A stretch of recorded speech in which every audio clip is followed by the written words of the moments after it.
Glad to have you with us here on Ravens Rundown. Tyler Jones, as we look at the unofficial depth chart released by the Ravens PR department ahead of Saturday night's game against the Philadelphia Eagles. Just like the yellow line, this depth chart is also unofficial. Nonetheless, we will take a look and examine it piece by piece on today's show. So without further ado, let's get started at the quarterback position.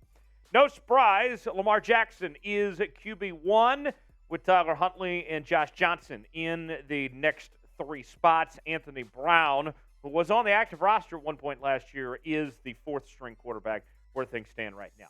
Meanwhile, you look at the running back room, and as you can see, Gus Edwards is the top running back at the moment, as he's been around at camp, unlike J.K. Dobbins. Justice Hill at the third spot, Patrick Ricard holding the fullback spot. I would expect Dobbins, when he comes back, to take back the mantle of the number one running back. But something to watch for at this running back position right now. Keaton Mitchell, the undrafted free agent out of East Carolina. Melvin Gordon, who the Ravens signed this offseason. Those two are basically competing for a roster spot at this point in time. We've heard a lot about Melvin Gordon, a lot of positive things so far to this point. And so I would say that the edge right now probably belongs to Melvin Gordon at this point. He's got to prove that he can't fumble the football for one. But one thing I would watch for, just because Keaton Mitchell might not make the 53-man roster, doesn't mean that he's necessarily done as a member of the Baltimore Ravens. We could see him on the practice squad and then get elevated later on to the full roster. But at this point in time, that is what's intriguing to watch at that running back spot, is what happens between Mitchell and Melvin Gordon. So let's ask you, if you can pick one to keep, which guy would you rather keep right now? Would you rather keep Keaton Mitchell? Would you rather keep Melvin Gordon? If it's Keaton Mitchell, type KM for Keaton Mitchell. If it's Melvin Gordon, type MG for Melvin Gordon, and let us know in the comments section below. Folks, you want to make sure and join us coming up on Saturday night. We're going to be live for our first watch party of the 2023 NFL season as your Baltimore Ravens take on the Philadelphia Eagles. The Ravens, it's been a long time since they lost a preseason game. They will put that streak on the line as they take on Philly. We're going to be live about 30 minutes prior to kickoff and live for the entirety of this matchup. We're going to have a few drinks on, and we'll have a party here at Chat Sports, because there's no party like a Chat Sports party, right? Subscribe now. Make sure you join us not only for daily updates on your Ravens, but to be a part of this watch party. And from now and then, us here at Ravens Rundown, we're competing with Eagles now in a sub-battle. We're trying to see who can get more subscribers before kickoff. Eagles now with a bit of an edge. They get 45 new subs, Ravens at 29. So we got to do our part. We not only want to beat the Eagles on the field, but off the field as well. Subscribe now for free. Let's take it to Eagles now and win this sub-battle before kickoff. To the wide receiver position we go. That is where we find OBJ as wide receiver one right now. Rashod Bateman back from injury. He slides into the number 2 receiver spot. Zay Flowers at the slot receiver position. And as you can see, a lot of competition for those final wide receiver spots as well. And the tie right now of sorts is, I would say that there's not a whole lot of separation, more than likely, between OBJ and Zay Flowers and Rashod Bateman. They're all competing for that number 1 receiver position, and it could be a battle that continues throughout the season. The tie goes to the veteran right now. And going into last year, Rashod Bateman was viewed as the number 1 receiver. But with all the time that he's missed and coming back from injuries, he's going to have to earn those receptions. It's not going to be given to him. The guy I'm watching for is Zay Flowers, though. Zay Flowers has arguably been the best player for the Baltimore Ravens this offseason. He's been the MVP of sorts to me, even though he's holding things down as that slot number 3 receiver of sorts. If I were to guess, by the end of the year, I think Zay Flowers is going to be your leading receiver for the Baltimore Ravens in 2023. The tight end position, no surprises there. Mark Andrews, Isaiah Likely, and Charlie Kolar holding things down. Likely has impressed so far to this point. Charlie Kolar has started off camp a little bit slow, but you'll see all 3 guys get significant playing time. You're going to see some 12 personnel where you see 2 tight ends on the field at the same time. Watch out for all 3 of these. I think this is the best tight end room in the league. To the offensive line we go. As you can see, Ronnie Stanley still holding things down at the left tackle spot. John Simpson is your starting left guard at the moment. More on that in a second. Tyler Linderbaum at center. Kevin and Morgan holding things down on the other end. And at that left guard spot, we mentioned that our boy Maul, as we call him, was getting some first-team reps. The sixth-round pick the Ravens had out of Oregon. He's got a good chance to be the starter at that left guard spot. He's in a pretty good competition. Whether it's him or John Simpson, those appear to be the favorites. But it's also worth noting that Ben Cleveland, there was an expectation that he had a real good shot to compete for this starting role, and he's nowhere to be found. As you see that he's on the right guard spot. He's not competing for that left guard spot. It seems like he's out of competition to start at left guard. Obviously, things could change, but you have to be disappointed, as Ben Cleveland certainly has had plenty of opportunities. This was supposed to be his job to lose, and he's not even a part of the equation at this point. So that, to me, I found very interesting to know that Ben Cleveland's just not involved at this point in time. Who's starting at left guard? Is it going to be Maul or is it going to be John Simpson? What do you think? John Simpson, a very good run blocker. We saw him in Vegas with a lot of experience there. Maul, of course, showed some flashes at Oregon. Very talented player there. Who's going to start at left guard? Type JS for John Simpson. Type MAL for Maul. Let us know in the comment section below which guy you think is going to start at the left guard spot. Today's show is presented by BetUS, the exclusive sportsbook partner of Chat Sports.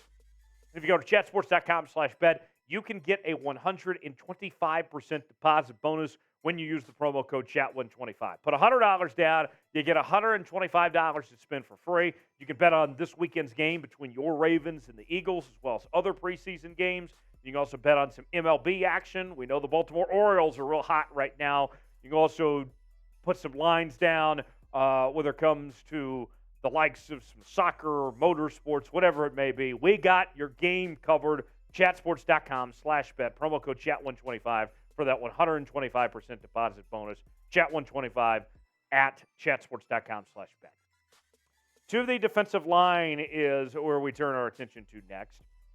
And you can see the D-tackle spot belonging to Justin Matabuke. Meanwhile, the nose tackle spot is by Michael Pierce.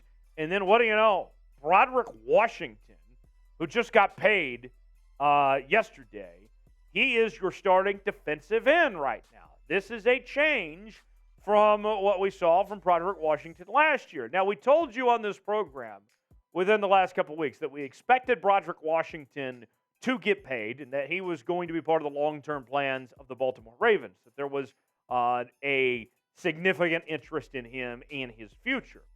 Now we really know why they were looking to take care of this, because of the flexibility. Whether he's starting on the inside, they obviously trust him on the outside. There's some versatility there with Washington. And you can see now that the Ravens are obviously comfortable moving him around and getting him on the field one way or the other, maximizing what they can. So that's going to be something interesting to watch on Saturday night. How does Washington fare at the defensive end spot? He's already won the trust of the coaching staff. Now can that continue in live game form? That'll be something interesting to follow, or does he ultimately end up moving back to the defensive tackle spot? We'll see. Meanwhile, the linebacking core, one of the best linebacking units in the NFL, Roquan Smith and Patrick Queen at your inside linebacker spots, Adafe Owe at the rush, Tyus Bowser at the Sam, and certainly be watching forward to see David Ajabo get increased playing time, a part of that rotation as well, in a very deep linebacker room. Trenton Simpson, I think there was a thought out there, some folks saying that, hey, are the Ravens going to move on from Patrick Queen and start Trenton Simpson? Well, Trenton Simpson, as we've told you on this show before, is very raw. Although he's got a lot of potential, you can see he's third on the depth chart right now. He's still got a ways to go to earn that playing time to compete with the other linebackers there. Meanwhile, the corner position, Marlon Humphrey, Rock Ya-Sin, hold things down at those two spots. Demarion Williams and Jalen Armour-Davis, the other guys to watch for. And Kelly, we've talked a lot about the rookie out of Stanford. He should be making his way up the depth chart pretty soon.